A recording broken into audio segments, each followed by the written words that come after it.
Assalamualaikum warahmatullahi wabarakatuh. Halo, apa kabar siswa hebat? Selamat datang di video pembelajaran ini. Pada video ini, akan membahas tentang pelajaran informatika kelas 9 dalam bab menggunakan media digital dengan bijak. Dengan subbab B, memilih informasi publik dan pribadi. Ayo, persiapkan dirimu untuk belajar dan simak video selengkapnya. Topik yang akan kita bahas dalam video ini sangat relevan dengan kehidupan kita sehari-hari, yaitu etika berbagi informasi di media digital. Kita akan belajar cara membedakan mana informasi publik yang bermanfaat dan mana informasi pribadi yang harus kita jaga kerahasiaannya. Pastikan kalian simak sampai habis ya, supaya tidak salah posting. Pengertian informasi. Informasi adalah sekumpulan data yang diolah sehingga memiliki arti dari pesan yang disampaikan. Pesan tersebut baik dalam format teks tertulis, rekaman suara, ataupun tampilan visual. Informasi dibedakan menjadi informasi yang bersifat terbuka atau publik dan informasi yang bersifat rahasia atau pribadi.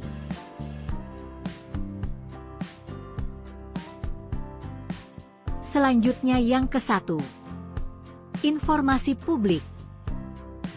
Menurut Undang-Undang Keterbukaan Informasi Publik, atau UU KIP, informasi publik merujuk pada data yang dihasilkan, disimpan, dikelola, dikirim, dan atau diterima oleh entitas publik yang terkait dengan pelaksanaan dan organisasi negara atau entitas publik lainnya, sesuai dengan ketentuan yang diatur dalam undang-undang tersebut.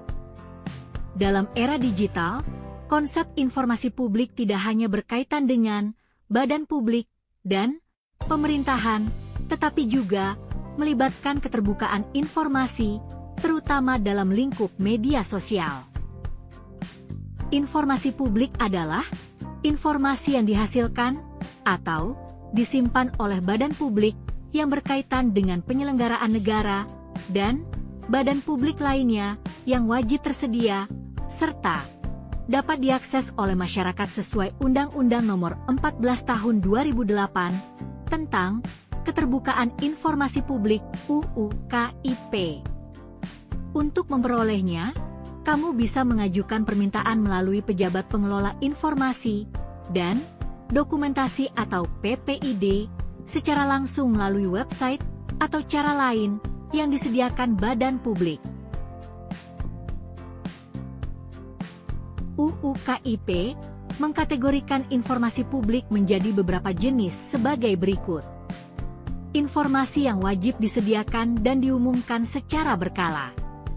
Terdiri atas informasi tentang profil, pelayanan dasar, program kerja, laporan keuangan, dan kinerja badan publik. Informasi yang wajib diumumkan secara serta-merta. Mencakup informasi penting yang dapat mempengaruhi kepentingan orang banyak. Informasi yang wajib tersedia setiap saat. Mencakup informasi yang harus siap disediakan oleh badan publik saat diminta, seperti informasi pengawasan, peraturan, dan kebijakan. Informasi yang dikecualikan. Mencakup informasi yang tidak dapat diakses publik karena alasan tertentu, seperti kerahasiaan pada data pribadi atau kerugian ekonomi nasional. Informasi yang diperoleh berdasarkan permintaan. Informasi yang tidak termasuk dalam kategori di atas, tetapi tidak dikecualikan dan diminta oleh publik. Selanjutnya, media digital berperan sebagai platform untuk memberikan informasi penting dan resmi, seperti berita. Berita dapat berasal dari media massa resmi, atau pengguna yang memberikan informasi terkait suatu peristiwa. Beberapa organisasi institusi dan lembaga pemerintah juga memiliki beberapa akun digital.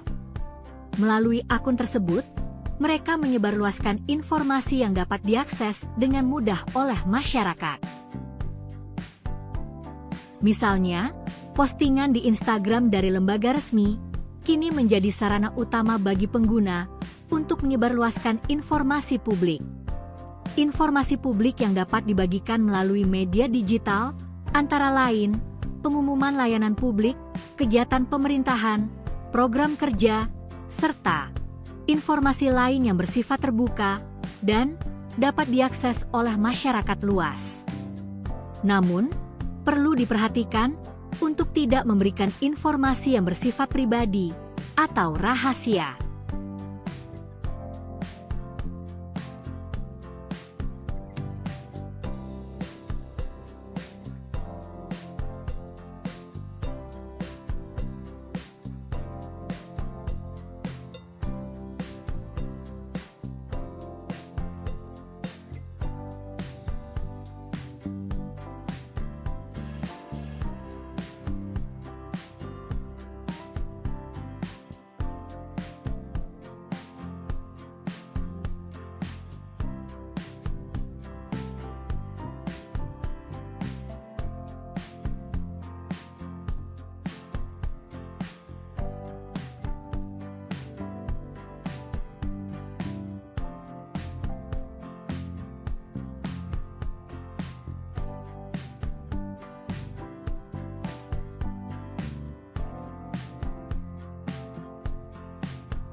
Selanjutnya yang kedua, data pribadi. Data pribadi mencakup berbagai informasi yang dapat digunakan untuk mengidentifikasi seseorang baik langsung maupun tidak langsung.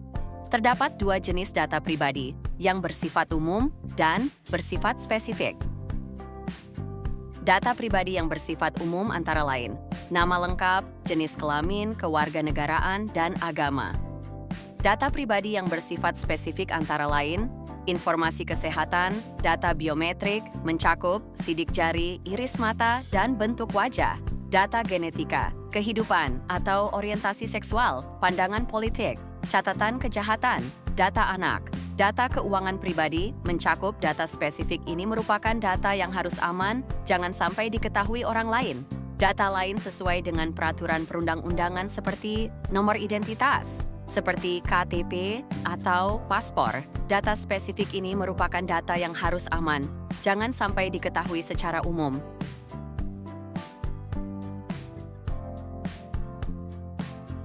Selanjutnya, untuk menjaga kerahasiaan informasi pribadi sangatlah penting, karena data pribadi dapat disalahgunakan oleh pihak yang tidak bertanggung jawab untuk tindakan ilegal seperti pencurian identitas, penipuan, atau pemerasan. Oleh karena itu, kamu perlu berhati-hati dalam membagikan informasi pribadi, terutama di media digital. Sikap berikut dapat mencegah penyalahgunaan data pribadi. 1. Pencurian identitas. Salah satu bahaya terbesar dari penyalahgunaan data pribadi adalah pencurian identitas. Dalam kejahatan ini, pelaku menggunakan informasi pribadi untuk berpura-pura menjadi kamu, misalnya untuk membuka rekening bank baru, mengajukan kartu kredit, atau bahkan melakukan transaksi online. Dampaknya bisa sangat merugikan karena kamu mungkin akan ditagih atas transaksi yang tidak pernah dilakukan.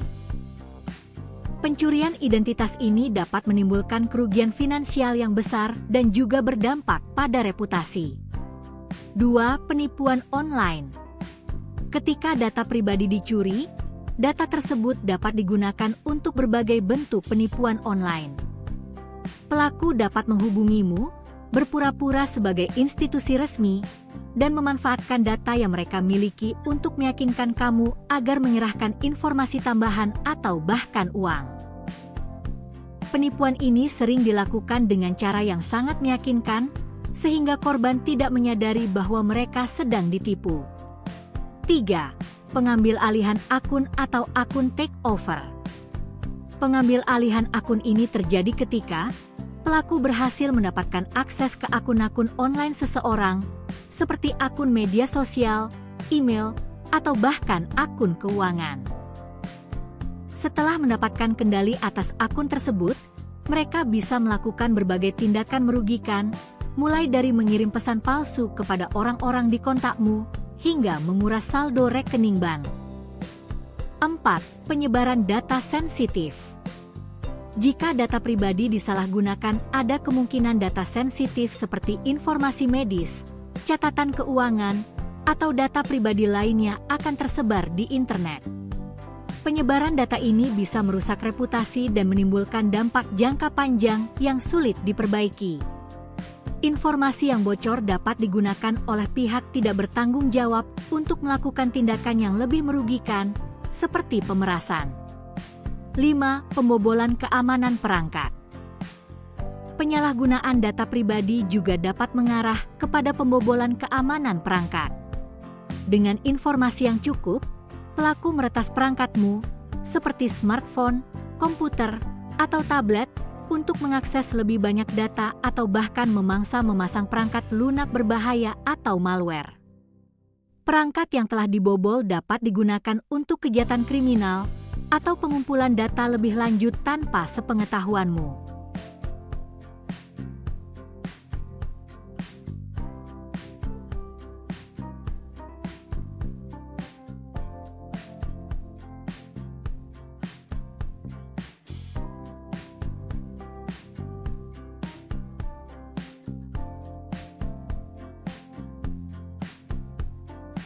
Setelah mengetahui betapa seriusnya bahaya penyalahgunaan data pribadi, langkah selanjutnya yang dilakukan adalah mencegah hal tersebut agar tidak terjadi. Perlindungan data pribadi sangat penting di era digital ini.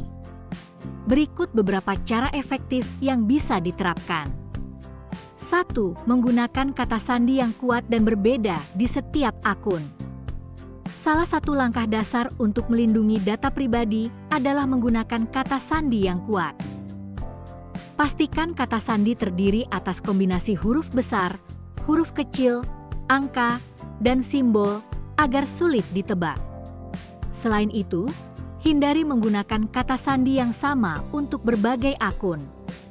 Menggunakan kata sandi yang berbeda di setiap akun akan membuat pelaku lebih sulit mengakses akun lain jika salah satu kata sandi berhasil dibobol. 2. Mengaktifkan autentikasi dua faktor, two-factor authentication. Untuk memberikan lapisan keamanan tambahan, aktifkan autentikasi dua faktor di akun-akun online. Dengan metode ini, selain memasukkan kata sandi, kamu juga akan diminta untuk memasukkan kode verifikasi yang dikirim ke perangkat lain, misalnya ponsel.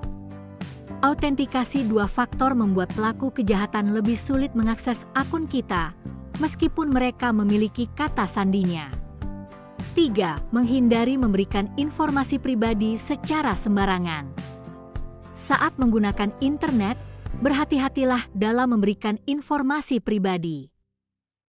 Jangan pernah memberikan data sensitif seperti nomor KTP, nomor rekening, atau detail keuangan kepada situs yang tidak terpercaya. Selalu pastikan bahwa situs yang dikunjungi aman, ditandai dengan adanya ikon gembok di bilah alamat browser, dan menggunakan protokol HTTPS. 4. Memperbarui perangkat lunak secara berkala. Perangkat lunak yang tidak diperbarui dapat menjadi celah bagi peretas untuk menyusup ke sistem.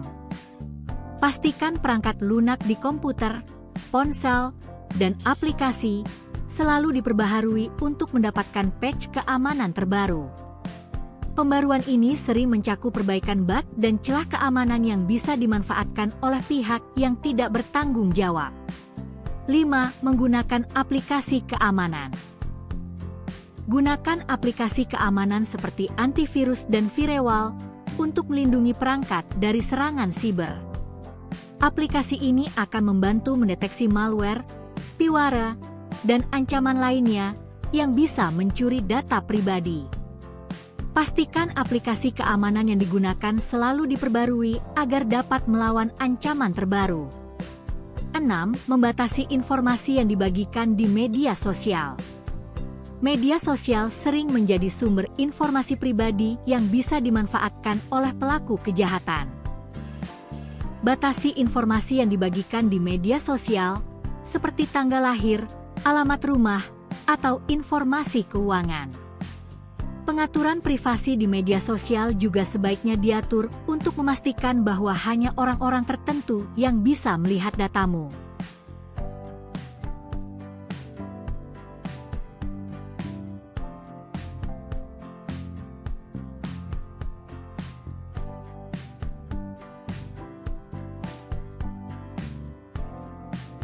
Nah, yang terpenting adalah sebagai pengguna yang bijak, hendaknya kamu memahami batasan-batasan informasi yang boleh dibagikan secara terbuka dan informasi yang harus dijaga kerahasiaannya.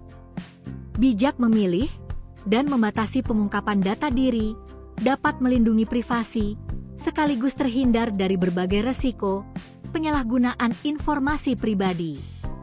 Kesadaran dan tanggung jawab dalam menjaga informasi pribadi merupakan kunci penting bagi keamanan dan kenyamanan dalam beraktivitas secara digital.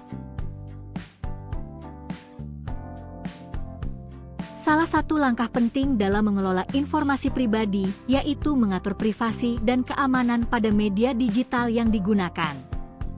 Berikut contohnya. Perhatikan tabel.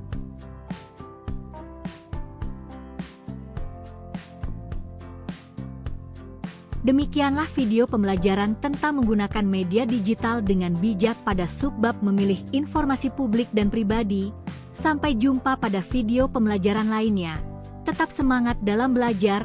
Terima kasih dan wassalamualaikum warahmatullahi wabarakatuh.